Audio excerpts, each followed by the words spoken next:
So David's sons end up repeating his own mistakes, but in even more tragic ways. So Amnon sexually abuses his sister Tamar, and then their brother Absalom finds out about all of this and has Amnon assassinated. And then Absalom goes and he hatches the secret plan to oust his father David from power, and he launches this full-scale rebellion.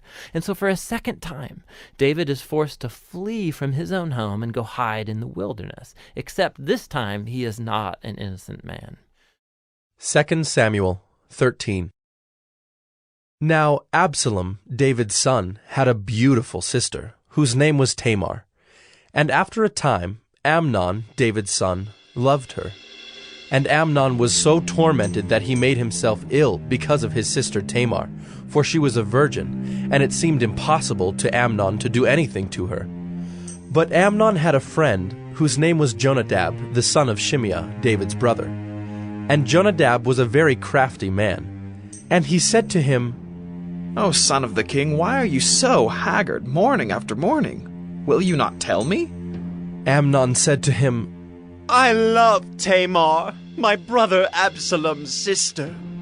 Jonadab said to him, "Lie down on your bed and pretend to be ill, and when your father comes to see you, say to him, 'Let my sister Tamar come and give me bread to eat, and prepare the food in my sight, that I may see it and eat it from her hand.'" So Amnon lay down and pretended to be ill. And when the king came to see him, Amnon said to the king, "Please, let my sister Tamar come and make a couple of cakes in my sight, that I may eat from her hand." Then David sent home to Tamar, saying, "Go to your brother Amnon's house and prepare food for him."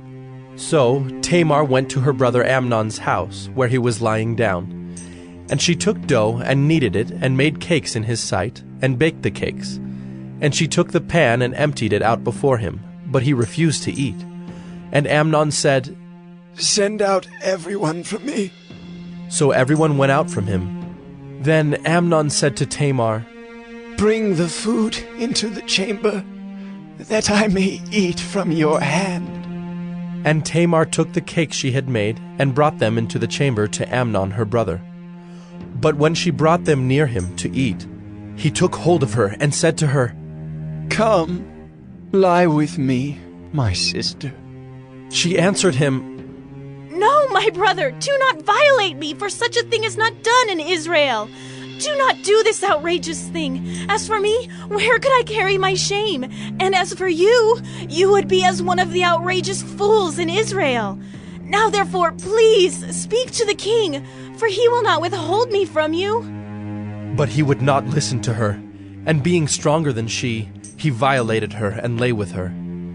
Then Amnon hated her with very great hatred, so that the hatred with which he hated her was greater than the love with which he had loved her. And Amnon said to her, "Get up! Go!" But she said to him, "No, my brother, for this wrong in sending me away is greater than the other that you did to me." But he would not listen to her. He called the young man who served him and said, "Put this woman out of my presence and bolt the door after her." Now she was wearing a long robe with sleeves, for thus were the virgin daughters of the king dressed. So his servant put her out and bolted the door after her. And Tamar put ashes on her head and tore the long robe that she wore. And she laid her hand on her head and went away, crying aloud as she went. And her brother Absalom said to her, "Has Amnon your brother been with you? Now hold your peace, my sister. He is your brother. Do not take this to heart." So Tamar lived a desolate woman in her brother Absalom's house. When King David heard of all these things, he was very angry. But Absalom spoke to Amnon, neither good nor bad. For Absalom hated Amnon because he had violated his sister Tamar. After 2 full years, Absalom had sheep shearers at Baal Hazor, which is near Ephraim. And Absalom invited all the king's sons. And Absalom came to the king and said, "Behold, your servant has sheep shears. Please let the king and his servants go with your servant." But the king said to Absalom, "No, my son, Let us not all go, lest we be burdensome to you. He pressed him, but he would not go, but gave him his blessing. Then Absalom said, If not, please let my brother Amnon go with us. And the king said to him, Why should he go with you? But Absalom pressed him until he let Amnon and all the king's sons go with him. Then Absalom commanded his servants, Mark when Amnon's heart is merry with wine, and when I say to you, Strike Amnon, then kill him. Do not fear, have I not commanded you? Be courageous and be valiant. So the servants of Absalom did to Amnon as Absalom had commanded. Then all the king's sons arose, and each mounted his mule and fled. While they were on the way, news came to David. Absalom has struck down all the king's sons, and not one of them is left. Then the king arose and tore his garments, and lay on the earth. And all his servants who were standing by tore their garments. But Jonadab, the son of Shimeah, David's brother, said, Let not my lord suppose that they have killed all the young men, the king's sons, for Amnon alone is dead. For by the command of Absalom, this has been determined from the day he violated his sister Tamar. Now, therefore, let not my lord the king so take it to heart as to suppose that all the king's sons are dead, for Amnon alone is dead. But Absalom fled, and the young man who kept the watch lifted up his eyes and looked, and behold, many people were coming from the road behind him by the side of the mountain. And Jonadab said to the king, Behold, the king's sons have come. As your servant said, so it has come about. And as soon as he had finished speaking, behold, the king's sons came and lifted up their voice and wept. And the king also, and all his servants, wept very bitterly. But Absalom fled, and went to Talmai, the son of Ammihud, king of Geshur. And David mourned for his son day after day. So Absalom fled, and went to Geshur, and was there 3 years. And the spirit of the king longed to go out to Absalom, because he was comforted about Amnon, since he was dead. 2 Samuel 14. Now Joab, the son of Zeruiah, knew that the king's heart went out to Absalom. And Joab sent to Tekoa, and brought from there a wise woman, and said to her, Pretend to be a mourner, and put on mourning garments. Do not anoint yourself with oil, but behave like a woman who has been mourning many days for the dead. Go to the king, and speak thus to him. So Joab put the words in her mouth. When the woman of Tekoa came to the king, she fell on her face to the ground, and paid homage, and said, Save me, O king! And the king said to her, What is your trouble? She answered, Alas, I am a widow. My husband is dead. And your servant had 2 sons, and they quarreled with one another in the field. There was no one to separate them. And one struck the other and killed him. And now the whole clan has risen against your servant, and they say, Give up the man who struck his brother, that we may put him to death for the life of his brother whom he killed. And so they would destroy the heir also. Thus they would quench my coal that is left, and leave to my husband neither name nor remnant on the face of the earth. Then the king said to the woman, Go to your house, and I will give orders concerning you. And the woman of Tekoa said to the king, On me be the guilt, my lord the king, and on my father's house. Let the king and his throne be guiltless. The king said, If anyone says anything to you, bring him to me, and he shall never touch you again. Then she said, Please let the king invoke the Lord your God, that the avenger of blood kill no more, and my son be not destroyed. He said, As the Lord lives, not one hair of your son shall fall to the ground. Then the woman said, Please let your servant speak a word to my lord the king. He said, Speak! And the woman said, Why then have you planned such a thing against the people of God? For in giving this decision the king convicts himself. inasmuch as the king does not bring his banished one home again? We must all die. We are like water spilled on the ground, which cannot be gathered up again. But God will not take away life, and he devises means so that the banished one will not remain an outcast. Now I have come to say this to my lord the king, because the people have made me afraid. And your servant thought, I will speak to the king. It may be that the king will perform the request of his servant. For the king will hear and deliver his servant from the hand of the man who would destroy me, and my son together from the heritage of God. And your servant thought, the word of my lord the king will set me at rest. For my lord the king is like the angel of God to discern good and evil. The Lord your God be with you. Then the king answered the woman, Do not hide from me anything I ask you. And the woman said, Let my lord the king speak. The king said, Is the hand of Joab with you in all this? The woman answered and said, As surely as you live, my lord the king, one cannot turn to the right hand or to the left from anything that my lord the king has said. It was your servant Joab who commanded me. It was he who put all these words in the mouth of your servant. In order to change the course of things, your servant Joab did this. But my lord has wisdom like the wisdom of the angel of God, to know all things that are on the earth. Then the king said to Joab, Behold now, I grant this. Go, bring back the young man Absalom. And Joab fell on his face to the ground, and paid homage, and blessed the king. And Joab said, Today your servant knows that I have found favor in your sight, my lord the king, in that the king has granted the request of his servant. So Joab arose and went to Geshur and brought Absalom to Jerusalem. And the king said, Let him dwell apart in his own house. He is not to come into my presence. So Absalom lived apart in his own house, and did not come into the king's presence. Now in all Israel there was no one so much to be praised for his handsome appearance as Absalom. From the sole of his foot to the crown of his head there was no blemish in him.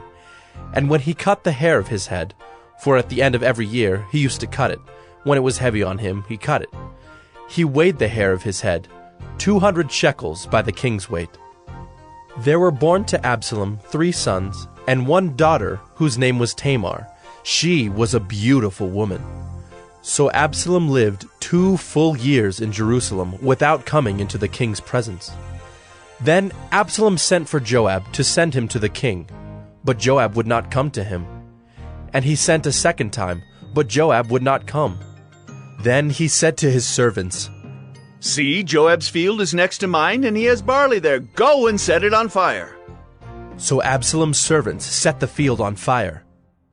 Then Joab arose and went to Absalom at his house, and said to him, Why have your servants set my field on fire? Absalom answered Joab, Behold, I send word to you. Come here that I may send you to the king to ask, Why have I come from Geshur? It would be better for me to be there still. Now therefore let me go into the presence of the king, and if there is guilt in me, let him put me to death. Then Joab went to the king and told him, and he summoned Absalom. So he came to the king, and bowed himself on his face to the ground before the king, and the king kissed Absalom. 2 Samuel 15. After this, Absalom got himself a chariot and horses, and 50 men to run before him. And Absalom used to rise early, and stand beside the way of the gate. And when any man had a dispute to come before the king for judgment, Absalom would call to him, and say, From what city are you? And when he said, Your servant is of such and such a tribe in Israel, Absalom would say to him, See, your claims are good and right, but there is no man designated by the king to hear you. Then Absalom would say, Oh, that I were judge in the land! Then every man with a dispute or cause might come to me, and I would give him justice. And whenever a man came near to pay homage to him, he would put out his hand and take hold of him and kiss him. Thus Absalom did to all of Israel who came to the king for judgment. So Absalom stole the hearts of the men of Israel. And at the end of 4 years, Absalom said to the king, Please let me go and pay my vow, which I have vowed to the Lord in Hebron. For your servant vowed a vow while I lived at Geshur in Aram, saying, If the Lord will indeed bring me back to Jerusalem, then I will offer worship to the Lord. The king said to him, Go in peace. So he arose and went to Hebron. But Absalom sent secret messengers throughout all the tribes of Israel, saying, As soon as you hear the sound of the trumpet, then say, Absalom is king at Hebron! With Absalom went 200 men from Jerusalem who were invited guests, and they went in their innocence and knew nothing. And while Absalom was offering the sacrifices, he sent for Ahithophel the Gilonite, David's counselor, from his city Gilo. And the conspiracy grew strong, and the people with Absalom kept increasing. And a messenger came to David, saying, The hearts of the men of Israel have gone after Absalom. Then David said to all his servants who were with him at Jerusalem, Arise, and let us flee, or else there will be no escape for us from Absalom. Go quickly, lest he overtake us quickly and bring down ruin on us and strike the city with the edge of the sword. And the king's servants said to the king, Behold, your servants are ready to do whatever my lord the king decides. So the king went out, and all his household after him. And the king left 10 concubines to keep the house. And the king went out, and all the people after him, and they halted at the last house. And all his servants passed by him, and all the Kerethites, and all the Pelethites, and all the 600 Gittites who had followed him from Gath, passed on before the king. Then the king said to Ittai the Gittite, Why do you also go with us? Go back and stay with the king, for you are a foreigner, and also an exile from your home. You came only yesterday, and shall I today make you wander about with us? Since I go, I know not where. Go back and take your brothers with you, and may the Lord show steadfast love and faithfulness to you.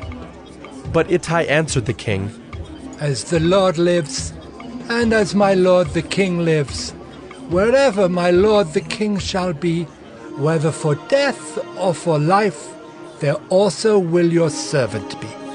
And David said to Ittai, Go then, pass on. So Ittai the Gittite passed on with all his men and all the little ones who were with him. And all the land wept aloud as all the people passed by. And the king crossed the brook Kidron, and all the people passed on toward the wilderness.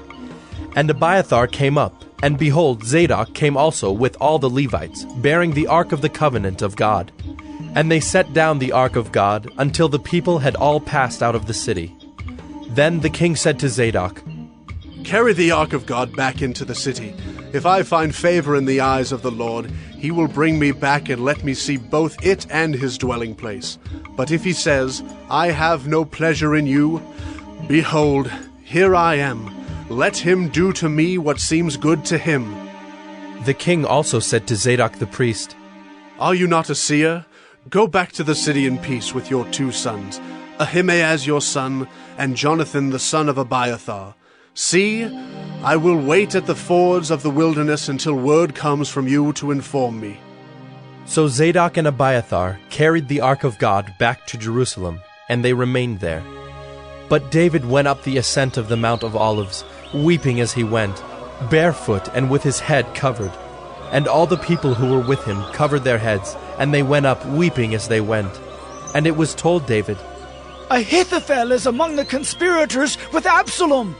And David said, O Lord, please turn the counsel of Ahithophel into foolishness. While David was coming to the summit, where God was worshipped, behold, Hushai the Archite came to meet him with his coat torn and dirt on his head. David said to him, If you go on with me, you will be a burden to me. But if you return to the city and say to Absalom, I will be your servant, O king, as I have been your father's servant in time past, so now I will be your servant. Then you will defeat for me the counsel of Ahithophel. Are not Zadok and Abiathar the priests with you there? So whatever you hear from the king's house, tell it to Zadok and Abiathar the priests. Behold, their 2 sons are with them there, Ahimaaz, Zadok's son, and Jonathan, Abiathar's son, and by them you shall send to me everything you hear. So Hushai, David's friend, came into the city, just as Absalom was entering Jerusalem.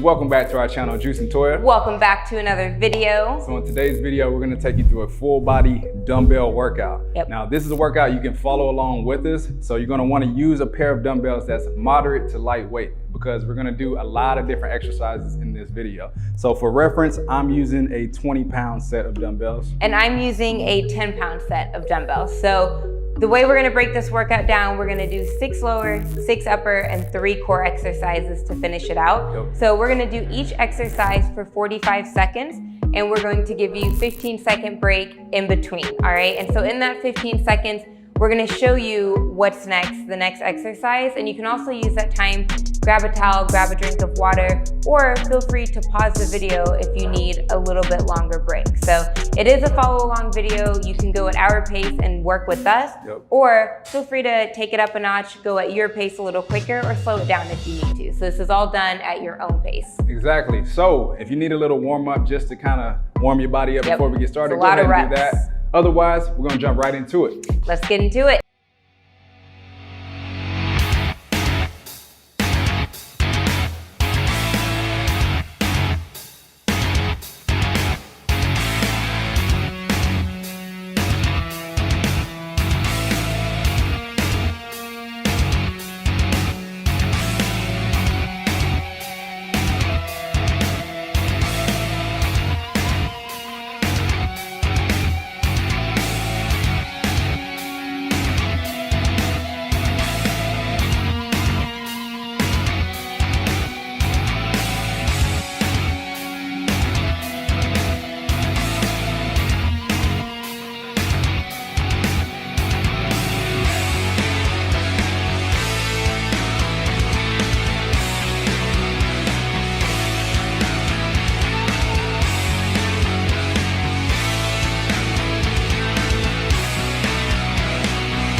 All right, guys, hopefully you got a nice workout. Yes, and dropped your a nice little core is sweat. on fire and your arms are on fire. Exactly. So if this wasn't enough, if you want to go for another round, feel free to do so. You can do 2 rounds, 3 rounds. Make this 30 minutes, 45 minutes. Just kind of make it work for you. Hey guys, Brent here from the X. Thank you guys for watching our video. We hope this is helping you on your Bible goals and your other goals. And be sure to like and subscribe if you haven't already. And we look forward to seeing you tomorrow. Also, check those links in the description for all the other non-X material that came to make this video. Thank you guys again for watching, and hope you have a wonderful rest of your day, and see you tomorrow.